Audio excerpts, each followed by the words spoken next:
Good morning class, welcome in your business studies video. Business studies के अंदर अभी हम लोग हमारा कंट्रोलिंग का मीनिंग, नेचर एंड इम्पोर्टेंस पढ़ा था लास्ट वीडियो के अंदर, जो कि आपको आई होप कि समझ आ गया होगा।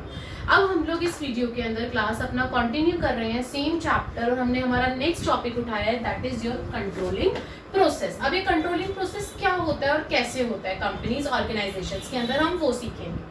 सबसे पहले मैं आपको एक छोटा सा इसका फ्लो चार्ट बता देती हूँ कि क्या क्या हम लोग करते हैं। उसके बाद हम इन सारे टर्म्स को, इन सारी चीजों को एक एक करके समझेंगे। सबसे पहले आप अपना सेटिंग अप करते हैं स्टैंडर्ड्स, यानी कि आप अपने स्टैंडर्ड्स रेडी करते हैं कि कितने स्टैंडर्ड्स की आउटपुट आपको देनी है।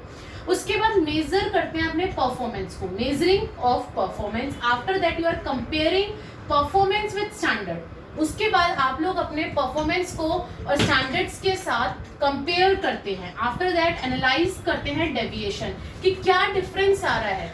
आप उसको एनालाइज करते हो कि हाँ भाई क्या डिफरेंस है, क्या डेविएशन आ रहा है। उसके बाद उसको ठीक करने के लिए आप करेक्टिव एक्शन लेते हो। फिर अगेन दोबारा से ये स्टार्ट हो जाता है आपका फ्लो चार्ट। तो ये है आपका कंट्रोलिंग प्रोसेस, जो कि अब हमें एक एक करके पढ़ना है।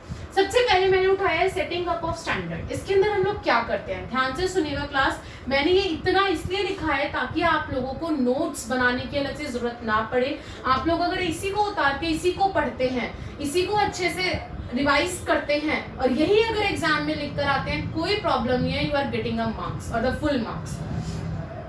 सबसे पहला setting up of target and standard. इसके अंदर क्या आ जाता है कि हमारी प्लान परफॉर्मेंस क्या थी। इसके अंदर हम देखते हैं हमने अपनी परफॉर्मेंस क्या प्लान करी थी।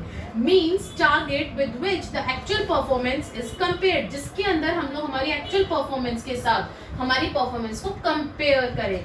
Must be set up by keeping in mind the resources of the organization and must be set up in numerical and measurable terms। ये ध्यान में रखना है, जब हम लोग सेटअप करें तो हमारे दिमाग में ये होना चाहिए कि हमारे कंपनी के ऑर्गेनाइजेशन के रिसोर्सेज क्या क्या है, and must be set up in numerical, और वो हम लोग हमेशा न्यूमेरिकल और मेजरेबल टर्म्स में हो। ऐसा ना हो कि आप क्वांटिटी देखें, क्वालिटी नहीं देखनी, क्वांटिटी देखनी है। न्यूमेरिकल फॉर्म में होना चाहिए, मेजरेबल फॉर्म में होना चाहिए आपका। एग्जाम्पल दिया है जैसे setting up of quality standard और स्टैंडर्ड फॉर मैनेजमेंट वर्क। आपको ये देखना है कि हाँ भाई क्वालिटी स्टैंडर्ड क्या है और स्टैंडर्ड मैनेजरियल वर्क का क्या स्टैंडर्ड है, कितना वो लोग प्रोडक्शन कर सकते हैं। ये भी आपको न्यूमेरिकल फॉर्म में देखनी है कि प्रोडक्शन कितनी हो सकती है, मैनेजरियल वर्क का क्या स्टैंडर्ड है। आगे बोल रहा है स्पेसिफाइड टाइम लिमिट। अपनी टाइम लिमिट को स्पेसिफाई करो within which they have to be achieve, कि हम लोग उस अगर 1000 यूनिट्स की प्रोडक्शन कर रहे हैं तो कितने टाइम लिमिट में हम लोग उसे कर पा रहे हैं। If long term standards are set up, अगर लॉन्ग टर्म स्टैंडर्ड सेटअप करने हैं तो they must be divided into short term, तो उसे शॉर्ट टर्म में बांटो ताकि आपका काम आसान हो जाए। फॉर एग्जांपल अगर आपको 12 लाख यूनिट्स सोल्ड करनी है पर एनम, एक साल में 12 लाख यूनिट सोल्ड करनी है आपका टारगेट है, तो आप कोशिश करिए then per month 1 lakh unit sold, ताकि आप एक महीने में 1 लाख एटलीस्ट यूनिट्स बेच सके। और अगर आप 1 लाख नहीं बेच पाए, अगर आपके पहले ही महीने में डेविएशंस आ गए, तो उस केस में क्या करोगे, with short term target the error can be detected early. हम लोग जल्दी से पहले ही मंथ में हमने हमारी एरर को डिटेक्ट कर लिया, और and timely action can be taken, ताकि हम लोग टाइमली अपना एक्शन ले सके, प्रॉब्लम ना आए। Standards must be revised from time to time keeping in mind the changes of business environment. और स्टैंडर्ड जरूरी नहीं है कि हमने 12 लाख सोच लिए, एक बार सेट कर लिया तो वही रहेगा। अगर एनवायरनमेंट में चेंजेस आते हैं तो आपको अपने स्टैंडर्ड्स को भी रिवाइज करना पड़ता है टाइम टू टाइम, अगर if there is any changes in the environment. तो ये था आपका setting up of standard. It means planned performance. आपको प्लान करना है पहले से ही कि क्या कितना आपको आउटपुट देना है अपनी कंपनी को, ऑर्गेनाइजेशन को। पहला स्टेप हो गया हमारा कंट्रोलिंग का। दूसरा स्टेप मेजरिंग ऑफ परफॉर्मेंस। अब मेजर कैसे करेंगे, क्या होगा, ध्यान से सुनना class. Performance is measured by evaluating the work done by employee. ये हम लोग कैसे मेजर करते हैं कि एक एम्प्लॉय ने कितना काम किया है, उसको इवैल्यूएट करते हैं। व्हाइल मेजरिंग, ये लाइन ध्यान से सुनना, पढ़ रही हूँ फिर समझाऊंगी। While measuring it we would keep in mind, हम लोग हमें दिमाग में रखेंगे both qualitative and quantitative aspects. हम लोग अकाउंट्स में सिर्फ क्वांटिटेटिव देखते हैं, मनी के टर्म में करते हैं, लेकिन यहाँ कंट्रोलिंग में हमें दोनों एस्पेक्ट्स देखने हैं, क्वालिटेटिव भी और क्वांटिटेटिव भी। क्यों? Because sometimes employee achieve quantitative aspects by ignore qualitative aspects. कई बार ऐसा होता है कि जो हमारे एम्प्लॉयज है वो अचीव कर लेते हैं क्वांटिटेटिव एस्पेक्ट्स, किसको? इग्नोर करके क्वालिटेटिव को। Quality parameter are fix to measure the quality standard when number of rejections और sales return increases। हम लोग क्वालिटी बेसिकली तब पैरामीटर में देखते हैं, जांच करते हैं उसकी, जब हमें ये पता चलता है कि जो हमारा when number of rejections और sales return increases, जब हमारे rejections, हमारे प्रोडक्ट नहीं बिक रहा है, जब हमारा प्रोडक्ट की जो सेल्स रिटर्न हो रही है वो बहुत ज्यादा हो रही है। पहले तो मैं जो हमारे होलसेलर है, रिटेलर है, वो लेके जा रहे हैं, उसके बाद वो रिटर्न कर रहे हैं, हमारा सामान नहीं बिक रहा है। इसका मतलब उस टाइम पे हम लोग हमारे क्वालिटी पैरामीटर्स को फिक्स करके मेजर करते हैं हमारा क्वालिटी स्टैंडर्ड। इट इंडिकेट्स, ये हमेशा क्या दर्शाता है? लो स्टैंडर्ड ऑफ क्वालिटी, की आपके प्रोडक्ट की क्वालिटी लो है क्लास। इसका मतलब ये होता है अगर आपकी सेल्स रिटर्न इंक्रीज हो रही है या फिर आपकी रिजेक्शंस ज्यादा हो रही है, तो ये सारी चीजें हमें मेजरिंग के अंदर ध्यान रखनी है कि क्वालिटी कैसी है, क्वांटिटी कितनी है, कितनी आप बना पा रहे हो। Performance of managers is measured by looking, managers की भी परफॉर्मेंस मेजर की जाती है, कैसे? By looking at overall efficiency level of the organisation, कि ऑर्गेनाइजेशन में मैनेजर ने कितना अपना एफिशिएंट लेवल लगाया है, उसने कितना काम किया है, कैसे किया है, हमारे ऑर्गेनाइजेशन के अंदर ओवरऑल एफिशिएंसी लेवल कितना है मैनेजर्स का काम करने का। 2-3 पॉइंट और है इसके, पहले वो समझते हैं, फिर इसके नेक्स्ट स्टेप पे जाएंगे हम लोग।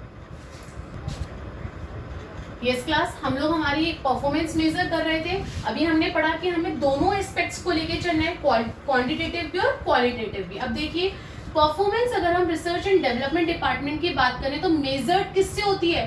Technology and upgradation of production department, यानी कि कितनी अपग्रेडेशन हुई है टेक्नोलॉजी के अंदर और प्रोडक्शन डिपार्टमेंट में, वो कब, कहाँ, किस चीज के लिए मेजर हुई? रिसर्च एंड डेवलपमेंट डिपार्टमेंट के लिए।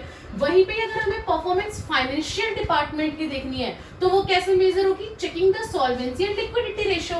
भाई हम लोगों को हमारी लिक्विडिटी रेशियो और सॉल्वेंसी रेशियो जो है आइडियल रेशियो के इक्वल आ रही है, तो इट मीन्स हमारी फाइनेंशियल डिपार्टमेंट जो है वो सही चल रहा है। तो इस तरीके से हम लोग अलग अलग डिपार्टमेंट को अलग अलग चीजों से मेजर करते हैं, एस्पेक्ट से मेजर करते हैं, क्वालिटेटिव और क्वांटिटेटिव से। आगे बोल रहा है performance must be measured periodically in the short period of time. और हमेशा याद रखना, अगर आप भी कभी मैनेजर बनते हैं लाइफ में, तो हमेशा जो मेजर किया जाता है वो पीरियोडिकली करा जाता है, चाहे आप क्वार्टरली करें चाहे आप मंथली करें। क्यों? क्योंकि अगर कुछ गड़बड़ हो रही है तो हम शॉर्ट टाइम के अंदर अंदर ही हमारे करेक्टिव एक्शंस ले सके। क्लियर है?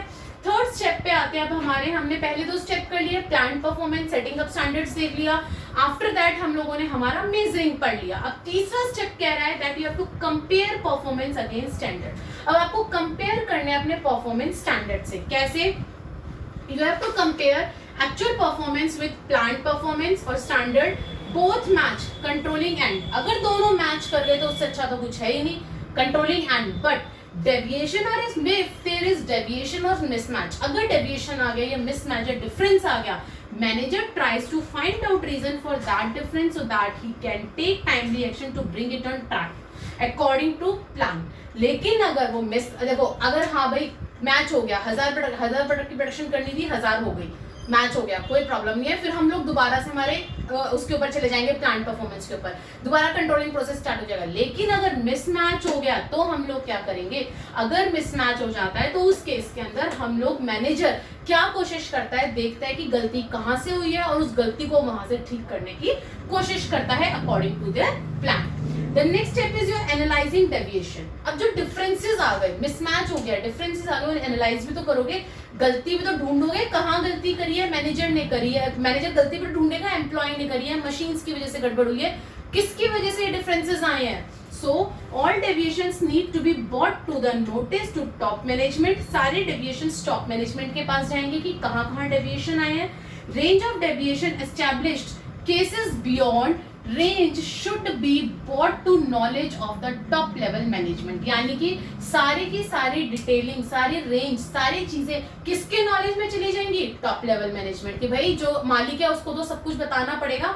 डेविएशंस आए तो क्यों आए, क्या डेविएशंस आने की रीजन थे। All the deviations are analyzed and divided into two categories। अब क्या किया गया, जब हम लोगों ने ये देखा, जब मैनेजर्स ने ये सारी चीजें करी, एनालाइज करा डेविएशंस को, तो उनको दो कैटेगरी में बांट दिया। अब वो दो एस्पेक्ट्स कौन कौन से हैं, ध्यान से सुनना, critical point control and management by exception.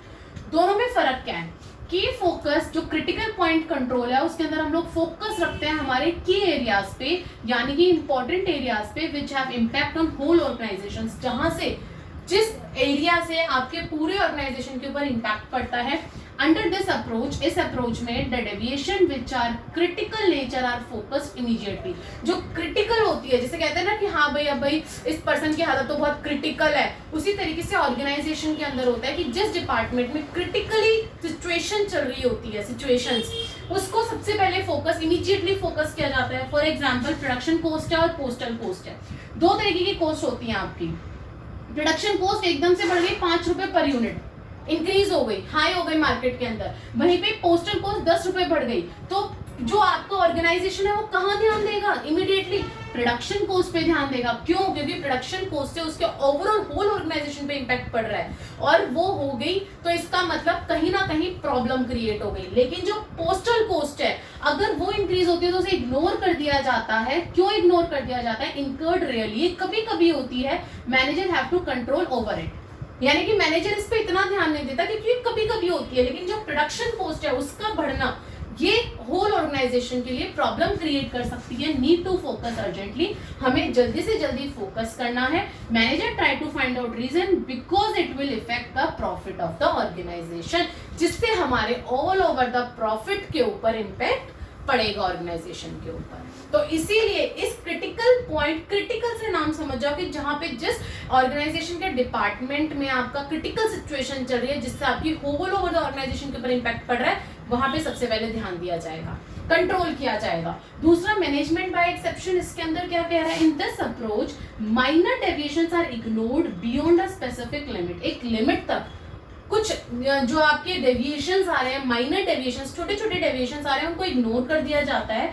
Manager should not waste time and efforts on finding solution for minor deviation. वो मैनेजर इतना पागल है कि जो छोटे छोटे प्रॉब्लम्स आ रही हैं उनके सोल्यूशंस ढूंढने में लग बैठ गया, तो प्रॉफिट हमारा जो होल ऑर्गेनाइजेशन का, जैसे यहाँ पे इतना बड़ा डेविएशन आया 5 रुपए का एक पर यूनिट के ऊपर, इसके ऊपर ध्यान देगा, ये छोटी छोटी माइनस प्रॉब्लम्स के ऊपर ध्यान देगा, छोटे छोटे डेविएशंस की, एक दो प्रोडक्ट की डेविएशन आ गई उसके ऊपर ध्यान थोड़ी ना देगा। आगे क्या बोल रहा है? And concentrate on important matters deviation of higher degree. और वहीं पर ये कहाँ ध्यान देते हैं? जहां पे आपके इंपॉर्टेंट मैटर्स होते हैं, हाई डिग्री का होता है, जहां पे आपका डिसीजन लेना होता है, जैसे भी मैंने ऊपर एग्जांपल में बताया। इसके अभी 2-3 पॉइंट होने हैं मैनेजमेंट बाय एक्सेप्शन के, फिर हम लोग हमारे नेक्स्ट स्टेप पे बढ़ेंगे।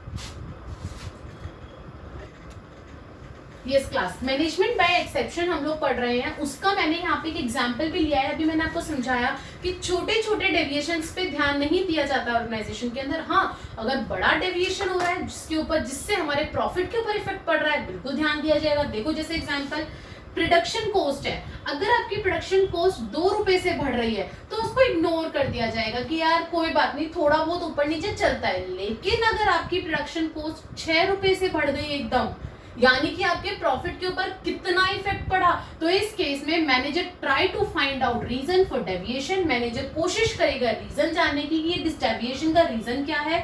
Require attention because effect profit, और इसके ऊपर ज्यादा टेंशन देगा क्योंकि प्रॉफिट के ऊपर इफेक्ट पड़ रहा है। इट मीन्स एट लास्ट इस अप्रोच के अंदर, मैनेजमेंट बाय एक्सेप्शन अप्रोच के अंदर, वो यही कह रहा है कि छोटे डेविएशंस पे कोई ऑर्गेनाइजेशन के अंदर मैनेजर ध्यान नहीं देता, लेकिन अगर बड़ी डेविएशन होती है, हाई डिग्री की डेविएशन होती है, तो जरूर अटेंशन पे की जाती है।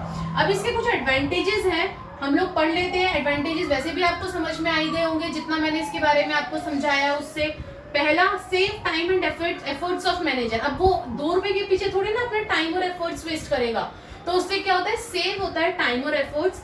Differentiate between critical and simple problems, हमें पता चल जाता है कौन सी क्रिटिकल प्रॉब्लम्स है और कौन सी सिंपल प्रॉब्लम्स है। Manager can get time to focus on important matters. अब वो इस 2 रुपए के ऊपर अगर लग गया, पीछे पड़ गया, तो वो इंपॉर्टेंट मैटर्स के ऊपर कब ध्यान देगा? तो वो ये देखता है कि अगर कम डेविएशन हो रहा है तो वो उन चीजों को छोड़ के अपने इंपॉर्टेंट मैटर्स के ऊपर ध्यान देता है।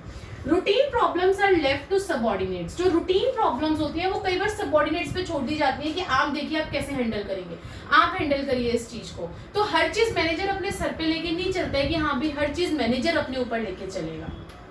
तो ये थे एडवांटेजेस मैनेजमेंट बाय एक्सेप्शन के। आई होप कि अब आपको ये वाला अपना स्टेप नंबर आपका 4 भी समझ आ गया होगा। एनालाइजिंग करना, किस तरीके से हमने एनालाइज करा। अब एनालाइज कर लिया, हमें डेविएशंस का पता चल गया कि कितनी डेविएशंस आ रही है, माइनर है, मेजर है। अब हम लोग देखते हैं अगर जो डेविएशंस आ रही है तो हम करेक्टिव मेजर्स कैसे लें, उसे ठीक कैसे करें ऑर्गेनाइजेशन के अंदर। देखिए class, next step is to know the reason for such deviation and trying to remove deviations in future। अब हम रीजन जानने की कोशिश कर रहे हैं, क्या रीजन है इन डेविएशंस का और फ्यूचर में हम उसे कैसे ठीक कर सकते हैं। ये हम लोग करते हैं हमारे करेक्टिव मेजर्स में। When deviations are minor, अगर वो माइनर है विद इन एक्सेप्टेबल लिमिट, जैसा कि आपका अभी हमने देखा, हम लोगों ने एग्जांपल, दे आर इग्नोर, उसे इग्नोर कर दिया जाएगा। But when deviation are important area, जैसे यहाँ पे वो 6 रुपए बढ़ गया एकदम से, गो बियॉन्ड एक्सेप्टेबल लिमिट, हम लोग पहले देखेंगे क्या वो एक्सेप्टेबल लिमिट से अबव है। हाँ बिल्कुल है। Need immediate managerial attention so that they do not occur in future again. उसी टाइम इमीडिएटली एक्शन लिया जाएगा कि उसे हम कैसे ठीक करें ताकि फ्यूचर में वो दोबारा ऐसा ना हो। समझ में आई बात? तो ये था आपका टेकिंग करेक्टिव एक्शन। अब यहाँ पे कुछ मेजर्स दिए हुए हैं कि हम करेक्टिव मेजर्स क्या क्या ले सकते हैं, जो कि आपको भी पता होना चाहिए। अगर इन फ्यूचर आप मैनेजर बनते हैं तो आपको एटलीस्ट कुछ तो पता होना चाहिए थ्योरेटिकल बेसिस कि क्या क्या मेजर्स हम लोग ले सकते हैं एज ए मैनेजर। देखिए, सबसे पहले हम अपने रीडिजाइन करेंगे, रीफ्रेम करेंगे प्लान्स और स्ट्रेटजीज को if they are not matching with business environment. अगर हमारे स्ट्रेटजीज और प्लान्स बिजनेस एनवायरनमेंट से मैच नहीं कर रहे तो हम लोग उनको रीफ्रेम या रीडिजाइन करेंगे। Send employees for training in efficient performance. अगर एम्प्लॉय ढंग से परफॉर्म नहीं कर रहा, एम्प्लॉय एफिशिएंट नहीं है, जितना उसे प्रोडक्शन करनी चाहिए वो नहीं कर रहा है, तो हम लोग उसे ट्रेनिंग के लिए भेजेंगे। Repairment of machinery if there is fault in machinery. अगर मशीनरी में गड़बड़ है तो भाई मशीनरी को हम लोग ठीक करवाएंगे, मशीनरी को अपग्रेड करवाएंगे। Sometimes managers standard target again if standard are not realistic and achievable, this revision of standard is called downward revision। याद रखना इस चीज को, ये पूछ सकता है वो 1 मार्क्स के अंदर कि कई बार जो स्टैंडर्ड और टारगेट है आपका, again if standard are not realistic and achievable, उसके बावजूद भी वो अचीव नहीं हो पा रहा और रियलिस्टिक नहीं बन पा रहा, तो इस रिवीजन को जो दोबारा रिवीजन हो रही है उसे कहा जाता है downward revision, because standards are reduced to make them realistic and achievable. क्योंकि स्टैंडर्ड को कम किया जा रहा है। भाई हम तो हमारा स्टैंडर्ड लेके चल रहे थे कि भाई स्टैंडर्ड इतना हमें करना है, लेकिन जब हम उस स्टैंडर्ड से खुद नीचे आ रहे हैं, हम अपने स्टैंडर्ड को ही कम कर रहे हैं, तो उसको कहते हैं हम लोग डाउनवर्ड्स रिवीजन। वहीं पर ही higher than set standard, in that case upward revision of plans are set high rate so that they match with the actual performance. यानी कि जब आप स्टैंडर्ड से ज्यादा प्रोडक्शन कर रहे हो, 100 की प्रोडक्शन करनी थी 120 की कर रहे हो, उस केस में वो हो जाता है आपका अपवर्ड रिवीजन। वो कौन सा हो जाता है? Upward revision. जब आपको अपने स्टैंडर्ड्स को हाई करना पड़ता है जितना आपने सेट करा है उससे ज्यादा। आई होप कि आपको ये स्टेप भी अच्छे से समझ आ गया होगा, आपको पता चल गया होगा कि मैनेजर को क्या क्या स्टेप्स लेने चाहिए। क्लियर है? अब हम लोग हमारा लास्ट इसका स्टेप और देखते हैं, उसके बाद हमारा कंट्रोलिंग प्रोसेस खत्म हो जाएगा class. Yes class, last is your feedback. अब कंट्रोलिंग का आपने जब प्रोसेस करा, सारी चीजें करी, एनालाइज करा, करेक्टिव एक्शंस लिए, उससे पहले प्लान करा, सारी चीजें कर लिया आपने, कंपेयर कर लिया, ओके, कंट्रोलिंग प्रोसेस हो गया। अब फीडबैक भी तो मिलना जरूरी है ना। सो फीडबैक इन कंट्रोलिंग कैसे होगा? ध्यान से सुनिएगा। Controlling function not end by taking corrective action as it is continuous process. ये आपका बस एक्शन ले लिया तो उसके बाद खत्म नहीं हुआ, क्योंकि कंट्रोलिंग जो है वो कॉन्टिन्यूअस प्रोसेस है, तो ये करेक्टिव एक्शंस लेने के बाद खत्म नहीं होता है, फीडबैक भी जरूरी होती है। After corrective measure feedback report is prepared. अब आपकी फीडबैक रिपोर्ट प्रिपेयर्ड होगी। इट रेफर्स, क्या रेफर्स कर रहा है ये? To list of reasons for deviation of plan. यानी कि अब आप लोग प्रॉपर लिस्ट बनाओगे अपनी, कौन सी लिस्ट बनाओगे जिसमें ये लिखा होगा कि भाई कौन कौन से डेविएशंस आए हैं, रिसोर्स रीजंस क्या है डेविएशंस आने के, for inefficiency in overall working of organisation. भाई कितने एम्प्लॉयज है जिन्होंने इनएफिशिएंसी से वर्क करा है, ओवरऑल क्या इनएफिशिएंट रहा है, ह्यूमन रिसोर्स रहा है आपका, क्या कहते हैं फाइनेंशियल रिसोर्स में इनएफिशिएंसी रही है या फिर आपके दूसरे रिसोर्सेज में रही है, तो आप ये चीज चेक करोगे ओवरऑल इनएफिशिएंसी कहाँ आई है। Along with reason, the corrective measures are also specified in this report। जो आप लिस्ट बनाओगे ना, जो लिस्ट प्रिपेयर करोगे कि रीजंस की, उसके आगे इन रीजंस के आगे इन रीजंस के मेजर्स भी लिखोगे, करेक्टिव मेजर्स भी शो करोगे लिस्ट में, ताकि जो रिपोर्ट हम लोग हमारे टॉप लेवल को दे रहे हैं उनके पास आपकी रीजंस भी जाए और रीजंस के साथ आप लोगों के ये भी जाए, करेक्टिव मेजर्स भी जाए, दोनों चीजें एक साथ जाए। ठीक है। It established the standard for next year in controlling process again starts from first step। अब देखो हम लोगों ने लिस्ट बना ली, हम टॉप लेवल के पास सारी चीजें चली गई, किस वजह से ये सब कुछ हुआ ये भी पता चल गया। अब वो लोग क्या करेंगे, उनको जांचेंगे, परखेंगे, एनालाइज करेंगे। एनालाइज करने के बाद अब वो लोग अगले साल के लिए करेक्टिव मेजर्स लेंगे एंड कंट्रोलिंग प्रोसेस दोबारा से स्टार्ट होगा फर्स्ट प्रोसेस से। क्लियर है? तो ये होता है फीडबैक रिपोर्ट में ज्यादा कुछ नहीं है। जो मैनेजर होता है वो लिस्ट प्रिपेयर करता है, उसमें रीजंस लिखता है कि क्या क्या रीजंस थे आपके, क्या क्या इनएफिशिएंसी ओवरऑल रही, और उसके सामने उसके मेजर्स को शो करता है। और लास्ट में बोला है इट एस्टेब्लिश, उससे क्या होता है फीडबैक रिपोर्ट से, दैट हम लोग अगले साल के लिए स्टैंडर्ड्स रेडी करते हैं दोबारा, और कंट्रोलिंग प्रोसेस जो है वो फिर से आपका फर्स्ट स्टेप से स्टार्ट हो जाता है। अभी मैंने कुछ ना आपके जस्ट जर्नल के लिए बताया है, वैसे तो मैंने स्टार्टिंग में बता दिया deviation is known age difference. Deviation का मतलब होता है कितना डिफरेंस आया है, बट फिर भी मैं एक बार समझा देती हूँ। It refers to difference between actual performance and standard performance. हमने कितनी एक्चुअल परफॉर्मेंस बनाई है और कितनी हमने स्टैंडर्ड रखी थी, इन दोनों के बीच के डिफरेंस। ये दो तरीके के होते हैं, पॉजिटिव डेविएशन और negative deviation. Positive deviation means actual performance is better than the plan performance. जितना हमने प्लान करा हमने उससे ज्यादा की प्रोडक्शन करी। फॉर एग्जांपल प्लान करा था 100 यूनिट्स की, एक्चुअल प्रोडक्शन हमने 120 की कर दी, यानी कि डेविएशन में कितना फर्क आया 20 का, लेकिन पॉजिटिव आया। क्यों? क्योंकि हमने एक्स्ट्रा बनाई है, कम नहीं बनाई है। वहीं पे नेगेटिव के अंदर actual performance is less than the plan performance, कि एक्चुअल जो आपने बनाई है वो कम बनाई है जितनी आपने प्लान करी थी। प्लान करी थी 100 यूनिट्स, वहीं पे एक्चुअल परफॉर्मेंस आप लोगों ने बनाई है 80 यूनिट्स। प्लान तो 100 का करा था, बनाया 80, यानी कि डेविएशन कितने का रह गया 20 का रह गया, और वो का क्या रह गया नेगेटिव रह गया। जो ये 20 का आपका प्लान डेविएशन आया है वो आ गया आप लोगों का नेगेटिव। क्या आ गया? नेगेटिव आ गया। तो ये हो गया नेगेटिव डेविएशन। सो क्लास, आज की वीडियो में हम लोगों ने कंट्रोलिंग प्रोसेस देखा, किस तरीके से हमारा कंट्रोलिंग प्रोसेस पूरा होता है। प्लान करते हैं, प्लान परफॉर्मेंस देखते हैं, उसको अच्छे से एनालाइज करते हैं, मेजर करते हैं, करेक्टिव मेजर्स लेते हैं, डेविएशंस देखते हैं, सारे हमने पूरे अच्छे से सारे प्रोसेस पढ़ लिए, और लास्ट में फिर फीडबैक आ जाता है। ठीक है, आई होप कि आपको कंट्रोलिंग प्रोसेस समझ में आ गया होगा। अब आप लोगों को इसके बाद नेक्स्ट वीडियो के अंदर हम लोग हमारा रिलेशनशिप देखेंगे कंट्रोलिंग एंड प्लानिंग का।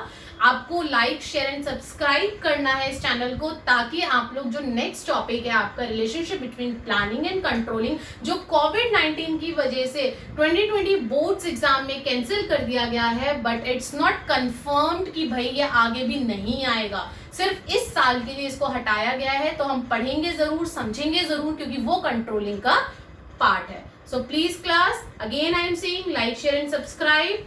Thank you.